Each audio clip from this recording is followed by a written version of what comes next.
Esta é a lição 1, do primeiro trimestre de 2023, da Escola Bíblica Dominical, Casa Publicadora das Assembleias de Deus. Na aula de hoje estudaremos o seguinte tema: o avivamento espiritual. Texto áureo.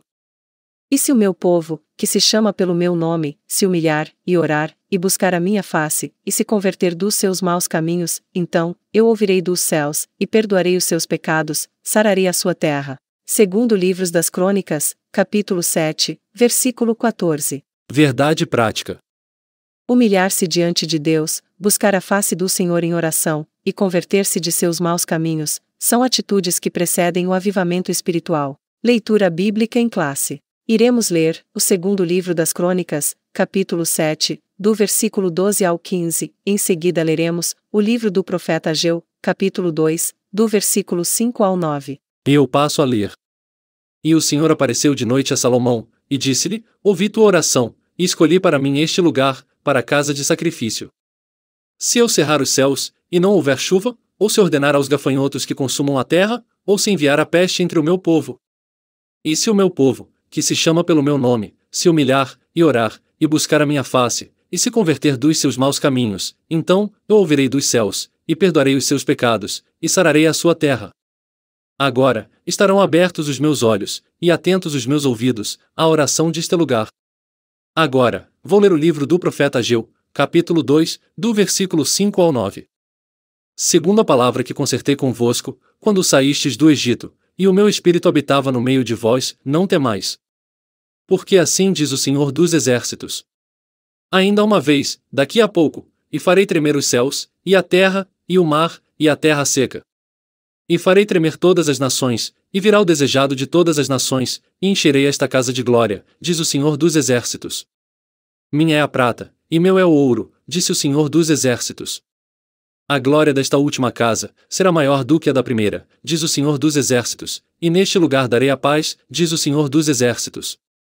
Introdução. Neste trimestre, estudaremos o avivamento espiritual. Veremos o quanto ele é indispensável para o crescimento, o desenvolvimento e o cumprimento da missão integral da Igreja no mundo. Esse fenômeno espiritual é a condição primária para que o corpo de Cristo proclame o Evangelho de Jesus a cada criatura. Assim, constataremos que o avivamento espiritual, mais do que movimentos ocasionais, é uma necessidade permanente para a Igreja enfrentar os desafios atuais. Tópico 1.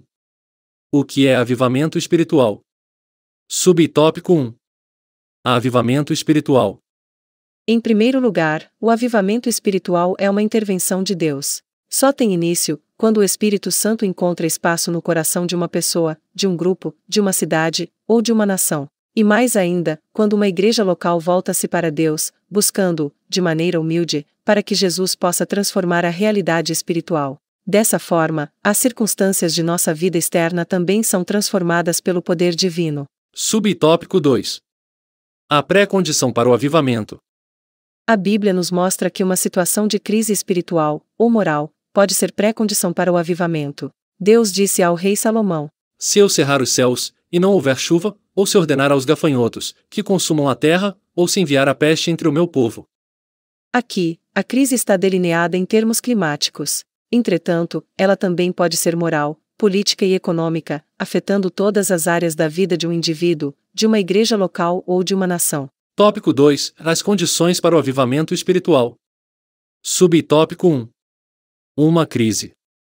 Diante da crise, podemos observar vários comportamentos humanos: o medo, a revolta, a blasfêmia contra Deus e o próximo, o desespero, a tentativa de tirar a própria vida. Contudo, a palavra de Deus pode mudar todo o rumo de uma crise. Segundo o livro das Crônicas, capítulo 7, versículo 14, diz: E se o meu povo, que se chama pelo meu nome, se humilhar, e orar, e buscar a minha face, e se converter dos seus maus caminhos, então, eu ouvirei dos céus, e perdoarei os seus pecados, e sararei a sua terra. Vemos, neste versículo, alguns aspectos importantes que antecedem o avivamento espiritual. Subtópico 2. Humilhação diante de Deus. No lugar de se revoltar diante das crises espirituais, ou materiais, que clamam por soluções efetivas, a humilhação diante de Deus é a primeira condição para o avivamento espiritual acontecer. O texto bíblico é claro. E se o meu povo, que se chama pelo meu nome, se humilhar? Subtópico 3. Orar e buscar a face do Senhor. Sem oração, não há avivamento. Sem a disposição dos crentes para buscar a face do Senhor, o avivamento tarda, e não chega.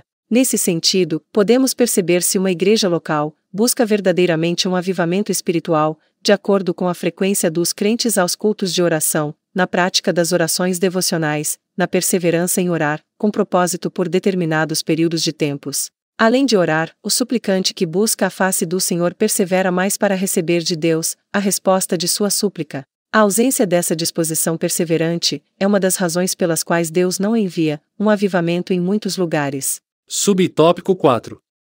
Conversão sincera dos pecados.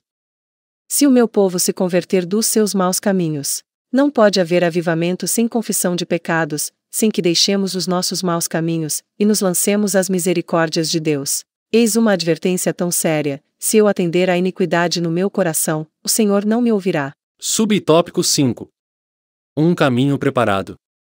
A crise pode ser uma pré-condição para o avivamento espiritual, se nos humilharmos diante de Deus, se buscarmos mais a face do Senhor em oração, se decidirmos firmemente confessar os nossos pecados e convertemo-nos dos nossos maus caminhos. Então, o caminho está livre para o verdadeiro avivamento espiritual. Tópico 3. A necessidade de um avivamento espiritual. Subtópico 1. A situação espiritual de Judá. Por causa da desobediência de Judá, profetas alertavam a respeito da futura destruição da nação, mas o povo não ouviu as divinas advertências. Algumas observações. Primeiro, em relação à destruição do templo e morte. Por ignorar a voz do Senhor, o povo foi levado em cativeiro para a Babilônia, e o templo foi destruído. Além disso, um terço dele morreu de fome e de peste, ao passo que outro terço morreu pela espada. Segundo, em relação ao chamado para reconstruir o templo. A vida espiritual do povo pós-exílio não era boa, pois ele não sentia falta do lugar de reunião para adorar ao Senhor. Por meio do profeta Ageu, Deus cobrou do povo rebelde a reconstrução do templo que o exército babilônico destruiu. Terceiro, em relação a Deus levantar homens para realizar a obra. O povo pós-exílio se descuidou e não deu valor à casa do Senhor. Após a repreensão divina, Deus levantou homens fiéis para reconstruírem o templo. Zorobabel, ou seja, o governador, Josué, o sumo sacerdote, e o resto do povo. A Bíblia revela que Deus está com os que trabalham, segundo o seu propósito. A quarta observação é em relação ao desejado das nações, e a glória da segunda casa. Conclamando o povo a se levantar para construir o segundo templo, e por intermédio do profeta, Deus descreveu como seria esse avivamento espiritual. E virá o desejado de todas as nações, e encherei esta casa de glória. A glória desta última casa será maior do que a da primeira, diz o Senhor dos Exércitos, e neste lugar darei a paz, diz o Senhor dos Exércitos. Subtópico 2. Deus usa Ciro para libertar o povo do cativeiro.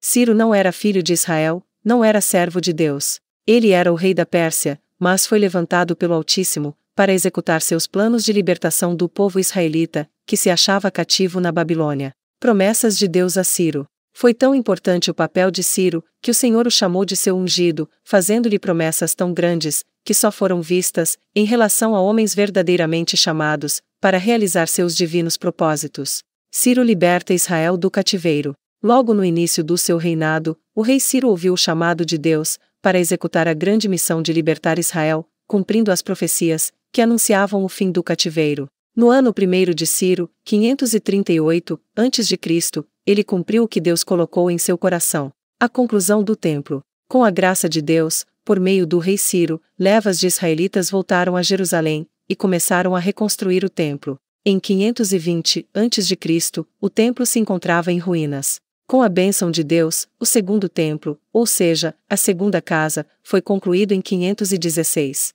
Assim, houve um grande avivamento, como consequência da intervenção de Deus na história de Israel. Subtópico 3. A necessidade de um avivamento espiritual. A inércia de muitas igrejas só pode ser abalada por meio de um verdadeiro avivamento espiritual. Infelizmente, há uma tendência natural e histórica para o predomínio de uma letargia espiritual no meio do povo de Deus, que outrora foi poderosamente avivado. Assim, presenciamos o crescimento da frieza e mornidão espiritual sobre os corações de um povo ou de uma igreja local. Há lugares em que, décadas atrás, o percentual de cristãos e de igrejas era elevado. Nos últimos anos, esse percentual vem caindo. Hoje, o fechamento de igrejas é uma realidade. Conclusão.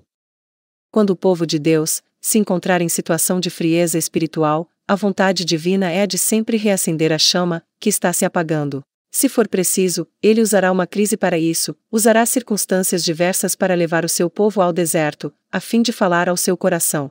A sua exigência, porém, é que o seu povo se humilhe, busque a sua face, e se converta de seus maus caminhos. Então, o avivamento espiritual não tardará.